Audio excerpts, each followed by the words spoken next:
Mesdames et messieurs,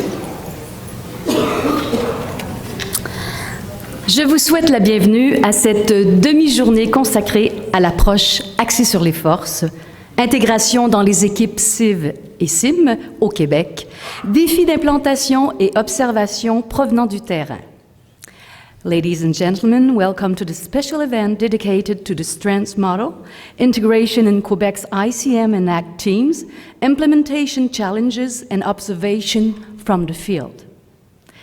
J'aimerais également souhaiter la bienvenue aux nombreuses personnes du réseau de la santé et des services sociaux qui se joignent virtuellement à nous grâce à la magie de la visioconférence. Elles proviennent de diverses régions, par exemple celle de Chaudière-Appalaches, des Laurentides, de la Naudière et de l'île de Montréal. Je me présente, Mireille Bédard, chargée de projet pour la mise en œuvre du plan d'action sur la primauté de la personne dans l'organisation et la prestation des services à la direction des programmes de santé mentale et dépendance du CIUS de l'Ouest de l'île de Montréal. Et je suis aussi parallèlement agente de projet pour le Centre d'études sur la réadaptation, le rétablissement et l'insertion sociale, le CERIS. Je me permets aussi de mentionner que je suis également auteure et conférencière en santé mentale. J'agirai aujourd'hui à titre de maîtresse de cérémonie et co-animerai avec François Neveu, conseiller au Centre national d'excellence en santé mentale, le CNSM, le panel qui se tiendra en fin de matinée. Je désire vous faire part ici de quelques informations pratiques. Pour les personnes qui sont venues en voiture, assurez-vous que vous avez bien payé les frais de stationnement exigés afin d'éviter de mauvaises surprises à votre retour.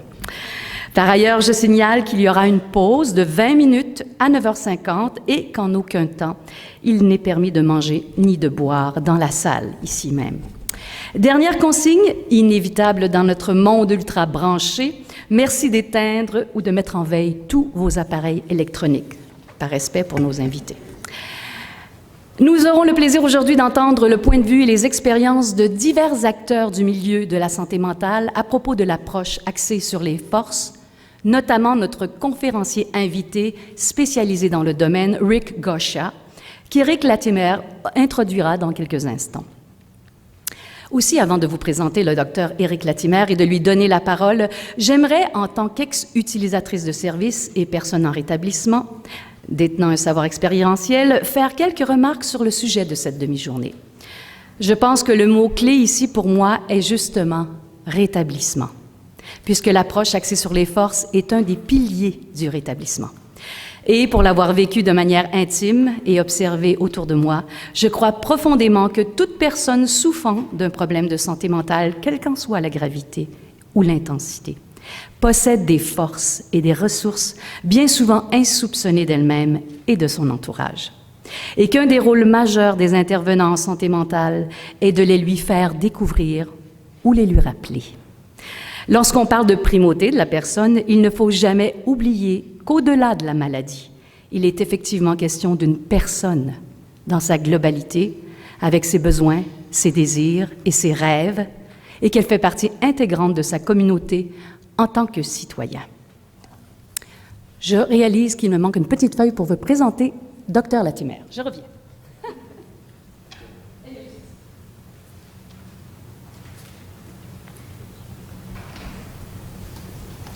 C'était le temps d'une petite pause pour bailler ou faire autre chose. Professeur titulaire au département de psychiatrie de l'Université McGill, ainsi que chercheur et directeur du programme Santé mentale et société du Centre de recherche de l'hôpital Douglas, Éric Latimer est au départ un économiste de la santé. Il est par ailleurs chercheur principal pour le projet des IRSC qui a financé l'implantation et l'évaluation de l'approche axée sur les forces dans divers sites en Ontario, au Québec et à Terre-Neuve. Depuis son arrivée à l'Institut universitaire en santé mentale Douglas en 1996, M. Latimer cherche constamment des façons d'améliorer les services que notre société offre aux personnes gravement affectées par des problèmes de santé mentale, tout en respectant les contraintes budgétaires locales et provinciales. Il a effectué plusieurs travaux en lien avec le suivi intensif, le soutien à l'emploi et le logement d'abord. Enfin, il occupe les fonctions de chercheur associé au Centre national d'excellence en santé mentale, le CNESM. Je vous prie d'accueillir M. Éric Latimer.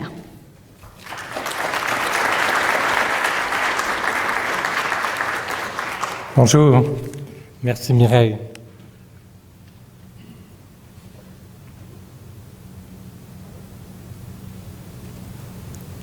Voilà.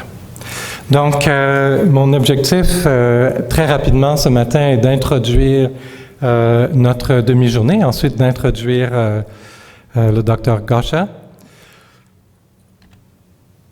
Donc, quelle a été l'origine du projet? Lorsque le CNESM a été établi, il y a maintenant près de 10 ans, je pense que c'était début 2008, le début officiel, on avait des balises claires pour le suivi intensif en équipe. C'est une pratique qui est très bien documentée. Mais par contre, c'était beaucoup moins le cas pour le soutien d'intensité variable que le CNESM était aussi censé encadrer. Et à cette époque, si on regardait la littérature scientifique, on voyait les modèles suivants décrits dans la littérature. Le modèle de courtage, broker model, clinique, de réadaptation, ça c'est l'école de Boston, très bien connue.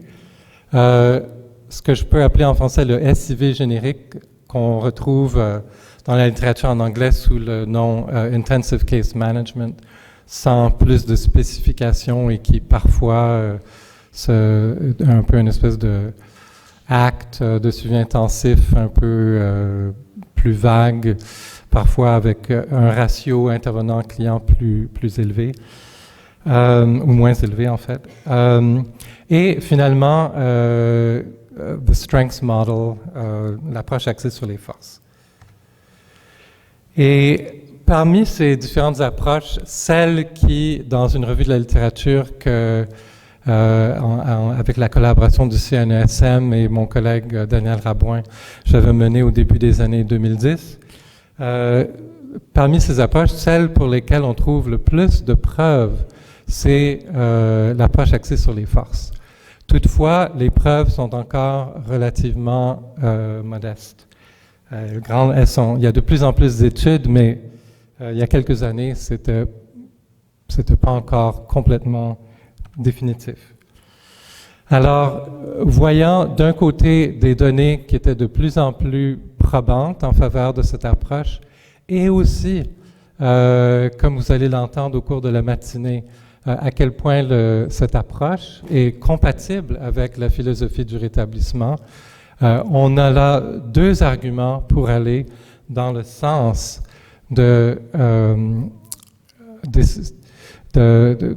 d'implanter ou d'étudier plus, si on a le temps d'étudier, l'approche axée sur les forces. Et de cela est émanée une étude financée par les IRSC, dont on peut traduire le titre « Évaluer l'approche axée sur les forces pour les personnes ayant des troubles mentaux graves, une étude multiprovinciale », qui a été financée dès avril 2014, dont la durée prévue était initialement de 3 ans, mais qui est prolongée d'encore une année. Étude de 1,2 million, donc ça nous a quand même donné certains moyens. L'étude englobe des sites en Ontario où nous avons découvert la même question se pose, et les équipes SIV en Ontario, quand on les regarde le moindrement de près, on se rend compte qu'elles fonctionnent selon des objectifs, des paramètres assez différents les uns des autres. Et en même temps, on a appris qu'à Saint-Jean-de-Terre-Neuve, déjà une équipe fonctionnant selon l'approche axée sur les forces avait été montée. Cette équipe s'était demandé vers la fin des années, la fin de la première décennie des années 2000, comment est-ce qu'on devrait organiser nos services SIV. Et après avoir regardé la littérature, ils sont eux aussi arrivés à la conclusion que l'approche axée sur les forces était celle qu'on devait suivre. Et ils ont fait venir le professeur Gosha pour les accompagner dans cette démarche.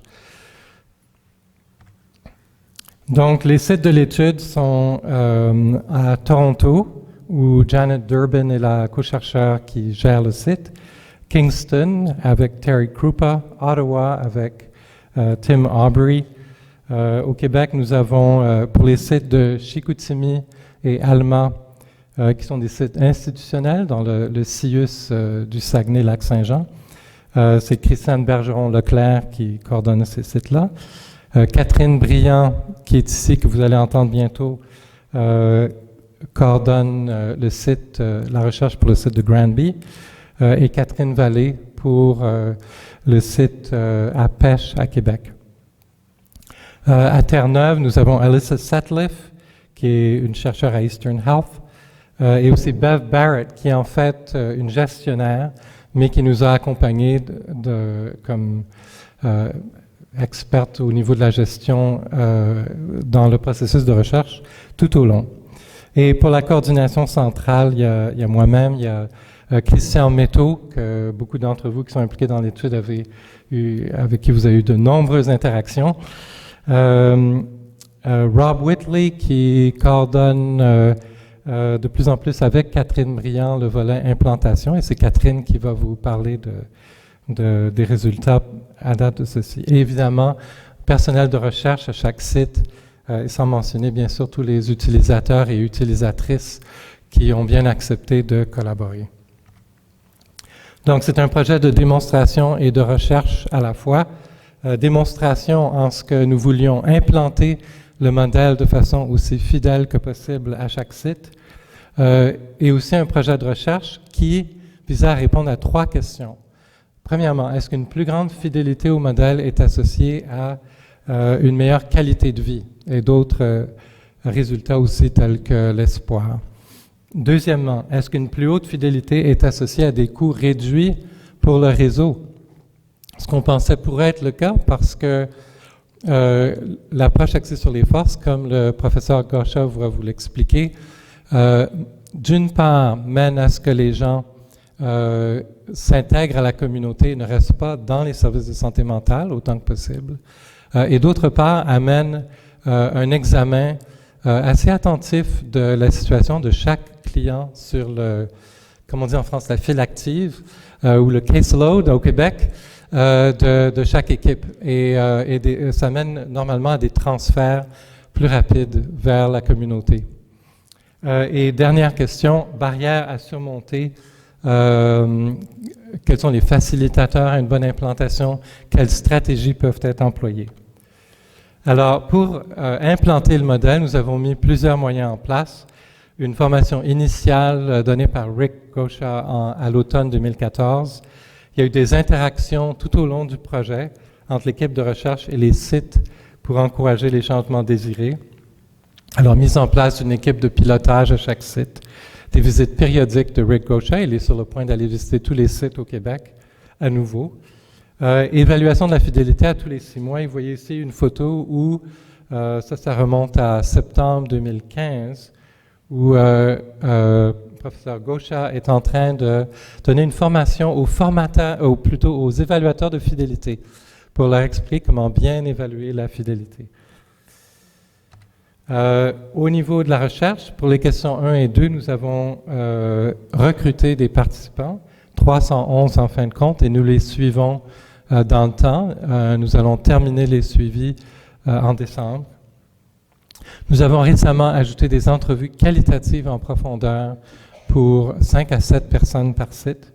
Et pour la question 3, dont Catherine Briand va vous parler bientôt plus en détail, des entrevues régulières de gestionnaires, coordonnatrices cliniques, intervenants et rédaction de rapports de chaque site que nous allons ensuite synthétiser. Et vous allez voir les résultats préliminaires d'une synthèse de rapport québécois.